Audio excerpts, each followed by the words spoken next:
নমস্কার বন্ধুরা, আমি সোনালি। আমার ইউটিউব চ্যানেল কফি কাপে আড্ডায় আপনাদের স্বাগত জানাই। সিনেমা দেখেননি এমন কোনো ব্যক্তি ভারতবর্ষে আছে কি? যদি থাকে আমাকে অবশ্যই জানাবেন। ভারতবর্ষের প্রেসিডেন্টের নাম যারা না থাকলেও অমিতাভ বচ্চন বা শাহরুখ খানকে সকলেই চেনেন। ভারতবর্ষে এমন অনেক ব্যক্তি আছেন যারা সিনেমা বা ক্রিকেট ছাড়া কিছুই বোঝেন না। ভারতবর্ষের বিভিন্ন ভাষায় প্রত্যেক বছর প্রায় 2000-এর থেকে বেশি সিনেমা রিলিজ হয়, আর তার জন্য আছে 2500টি মাল্টিপ্লেক্স। জানেন কি, প্রতি বছর হলিউডে যেখানে 700 থেকে 800 সিনেমা রিলিজ হয়, সেখানে ভারতে রিলিজ হয় প্রায় 2000 সিনেমা।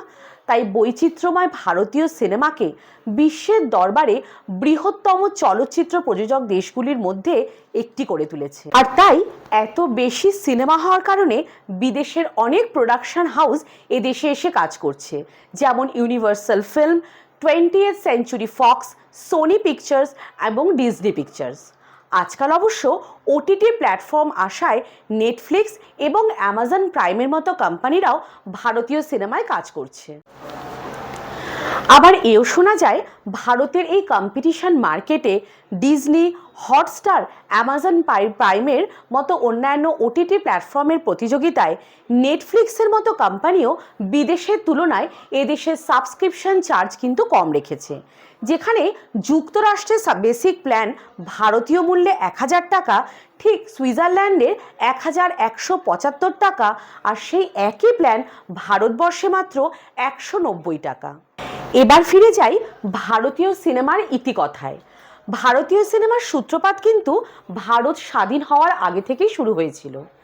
আচ্ছা ভাবুন তো, আজ আমরা উইদাউট ডায়লগ সিনেমার কথা ভাবতে পারি, অথচ 1913 সালে ভারতবর্ষের প্রথম সিনেমা রাজা হরিশ্চন্দ্র বানানো হয়েছিল সম্পূর্ণ ডায়লগ ছাড়া, মানে সাইলেন্ট মুভি, যাকে আমরা বলি নির্বাক চিত্র।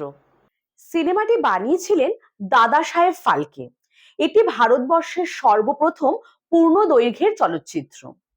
তবে এই সিনেমার সব থেকে যেটা মজার জিনিস ছিল তা হলো তারামতির চরিত্রে অভিনয় করেছিলেন একজন মেল অ্যাক্টর, কারণ সেই সময় সিনেমায় মেয়েদের অভিনয় করার অনুমতি ছিল না। এই দাদা সাহেব ফালকেকে আমরা সিনেমার জনক বলতে পারি, আর তাই সিনেমার জগতের এক সম্মানীয় পুরস্কার ওনার নামে দেওয়া হয়ে থাকে। দাদা সাহেব ফালকে পরিচালিত সর্বপ্রথম ভারতীয় সিনেমা রাজা হরিশ্চন্দ্রের সময়সীমা ছিল 40 মিনিটের। সিনেমাটি শুট হয়েছিল দাদা সাহেব ফালকের বাড়িতে এবং নাসিকের জঙ্গলে। এই সিনেমাটি হিন্দু পুরাণের সত্যবাদী রাজা হরিশ্চন্দ্রের জীবন কাহিনীকে ভিত্তি করে নির্মিত।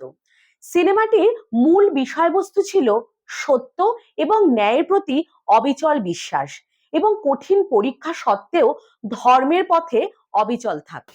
সে যুগে সিনেমার নির্মাতারা সিনেমা বানাতে গিয়ে ভাবতেন দর্শককে আমরা সিনেমার মাধ্যমে কি শেখাতে পারছি।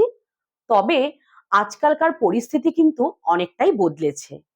আজ আমরা সিনেমা মানে শুধুই এন্টারটেনমেন্ট বুঝি। তাই আজকের এই সিনেমা থেকে আবার আপনারা কিছু শিখতে যাবেন না কিন্তু, যেখানে হিরো একটা পুরো দেশের সঙ্গে যুদ্ধ করে, আবার অন্য গ্রহ থেকে আসা এলিয়েন আমাদের দেশের নায়িকার প্রেমে পড়ে যায়। নিশ্চয়ই বুঝতে পারছেন আমরা কোন সিনেমাগুলোর কথা বলছি।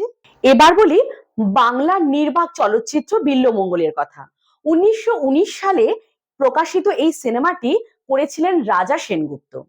দ্বিতীয় মাইলস্টোন হিসেবে বলা যেতে পারে ভারতবর্ষের ফিল্ম ইন্ডাস্ট্রিতে আসা প্রথম সবাক চলচ্চিত্রের কথা। চলচ্চিত্রটির নাম আলামারা, নির্দেশনায় আর দেশাই ইরানি। সালটা ছিল 1931, আর সেই একই সালে জামাই ষষ্ঠী চলচ্চিত্রটি বাংলা সিনেমার হাত ধরে পা রাখেন সবাক চলচ্চিত্র হিসাবে। এর পরবর্তী অধ্যায়ে সিনেমা জগতের উল্লেখনীয় বলতে বলা যেতে পারে কালার মুভির কথা। তবে এই পরিবর্তন কিন্তু একদিনের নয়, বিভিন্ন এক্সপেরিমেন্টের মধ্যে দিয়ে, অনেক কালার পরিবর্তনের মধ্যে দিয়ে তবে আসে কালার সিনেমা, যেখানে সর্বপ্রথম আমরা বলতে পারি কৃষণ কানহাইয়া, ঝান্সি কি রানী ইত্যাদি সিনেমার কথা। ভারতীয় সিনেমার গোল্ডেন পিরিয়ড বা স্বর্ণযুগ শুরু হয় মোটামুটি 1950 সালে। যেমন সত্যজিৎ রায়ের পথের পাঁচালী, সিনেমাটি 11টি আন্তর্জাতিক পুরস্কার পায়। এছাড়া বলা যেতে পারে হিস্টোরিক এপিক মুঘলে আজমের কথা। পরবর্তী সময় এমন কিছু সিনেমার নাম করা যেতে পারে যেমন মেরা নাম জোকার, ডিস্কো ডান্সার। এইসব সিনেমা বলিউড সিনেমাকে ইন্টারন্যাশনালি ফেমাস করেছিল আর সাথে ভেঙেছিল ভাষার বেড়াজালকেও। দঙ্গল সিনেমাটি আবার ভারতবর্ষের থেকেও বেশি চলেছিল চায়নাতে। সিনেমার কথায় যখন আমরা আলোচনা করছি তখন আরেকটা সিনেমার কথা না বললেই নয়। আমরা নির্বাক চলচ্চিত্র থেকে সবাক চলচ্চিত্রে পা রাখার পরে আবার ফিরে গেছিলাম নির্বাক চলচ্চিত্রে কমল হাসানের পুষ্পক ছবির হাত ধরে। এই সিনেমায় সাউন্ডের সম্পূর্ণ ব্যবহার থাকলেও ছিল না কোনো সংলাপ। দ্বিতীয় সিনেমা হিসেবে আমরা বলতে পারি ইন্দ্রসভার কথা। এই সিনেমাটিতে ৬৯টি গানের ব্যবহার করা হয়েছিল। আর তৃতীয় সিনেমায় মুঘলে আজম।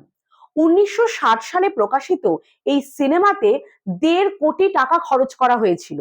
বানানো হয়েছিল একটি শীষমহল এবং নায়িকাকে পরানো হয়েছিল রিয়েল গোল্ড এবং পার্লের জুয়েলারি। আরেকটি সিনেমার কথা না বললেই নয়, যেটা এক টানা ২৫ বছর ধরে সিনেমা হলে চলেছিল। কি জানেন নিশ্চয়ই তার নাম? আমাদের সকলেরই খুব পরিচিত দিলওয়ালে দুলহানিয়া লে যায়েঙ্গে। এইরকম কিছু ডিফারেন্ট ফ্যাক্ট সিনেমা সম্বন্ধে যদি আপনার জানা থাকে আমাকে অবশ্যই কমেন্ট বক্সে জানাবেন। বলিউড ফিল্ম ইন্ডাস্ট্রি মানে আমরা যেমন মুম্বাই ফিল্ম ইন্ডাস্ট্রিকে বুঝি, ঠিক তেমনি টলিউড ফিল্ম ইন্ডাস্ট্রি মানে আমরা টালিগঞ্জের ফিল্ম ইন্ডাস্ট্রিকেই বুঝি, মানে বেঙ্গলি সিনেমা। তবে এই ইনফরমেশনটা কিন্তু সম্পূর্ণ সত্য নয়। টলিউড মানে পশ্চিমবঙ্গের বাংলা সিনেমার সাথে সাথে বোঝানো হয় অন্ধ্রপ্রদেশ এবং তেলেঙ্গানার তেলেগু ইন্ডাস্ট্রিকে। ঠিক সেই রকম আলাদা আলাদা স্টেটের আলাদা আলাদা ফিল্ম ইন্ডাস্ট্রির নাম আছে। আবার বিভিন্ন দেশেরও কিন্তু ফিল্ম ইন্ডাস্ট্রির নাম আলাদা। জানেন, পাকিস্তান ফিল্ম ইন্ডাস্ট্রিকে বলে ললিউড আর বাংলাদেশের ফিল্ম ইন্ডাস্ট্রিকে বলে ঢলিউড। ভারতীয় সিনেমা শুধুমাত্র বিনোদন নয়, এটি আমাদের ইতিহাস, আবেগ এবং স্বপ্নের প্রতিফলন।